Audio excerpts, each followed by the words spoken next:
They sing Baby Jesus is Sleeping in the Hay. To us, they look like children performing for their congregation. But to the Chinese authorities, they are criminals. Because this is an underground house church, so called because they meet without state approval. They let us in to take these pictures to show both faith and defiance, while this congregation bravely shared with us what happens when the authorities find the faithful. The police called us evil and arrested us for illegal assembly, she explains. Chinese-born American Sam Chow works in China for religious freedom and researched the dangers faced by underground church worshippers. I interviewed maybe 40, 50 people. Every one of them were beaten and jailed and harassed. When Mao Zedong took power, he banned religion. Communism was the new faith. These days, the state allows churches, but worshippers must register with police. And yet, look at the faces. So many young people, even here. They've grown up in a society where the moral imperative is make money and get ahead. And that doesn't take you very far. People here are discovering perhaps a simple truth, that money alone isn't bringing happiness.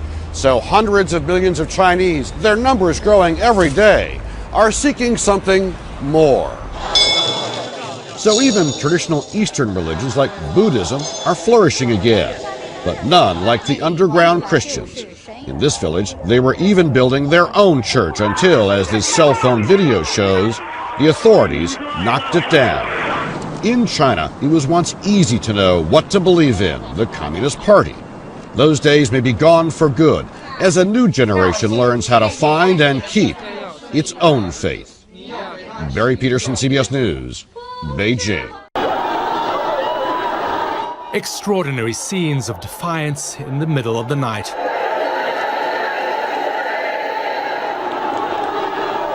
A church congregation barricading themselves in from hundreds of riot police.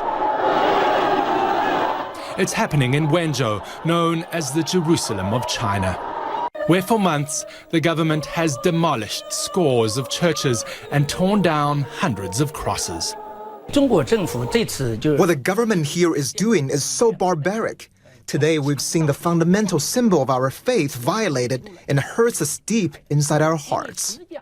Chen Zhai is a respected church leader in Wenzhou. He says the faithful now live in fear. In this amateur video obtained by CNN and in the Salvation Church security camera footage, police brutally beat the faithful and drag them away. Still, Christians here aren't backing down. For more than 2 months, they've had people here day and night, 24/7, guarding the gates of this church to stop the Communist Party from coming in and tearing down their cross. I'm going to hold the cross in my arms and protect it, says this man. We didn't steal, we didn't rob, we didn't take drugs. What did we do? Through state media, local authorities say they are targeting all illegal structures. But party documents show that churches are a focus. Church leaders say their crime was to become too numerous, too intimidating for a party long suspicious of the faithful. Recent research shows that there could soon be more Christians than Communist Party members. And in 15 years, more Christians in China than anywhere else. Facts disputed by the party. Chen says that Christians have no interest in politics, but he has a warning. The law enforcers are breaking the law themselves. If they keep doing things this way, there is a saying, those who play with fire will get burned. After violent clashes, Salvation Church members pushed back the police, but they came back with reinforcements several weeks later and stripped the church of its cross. Still, the devout say they won't stop believing here because their faith is too strong.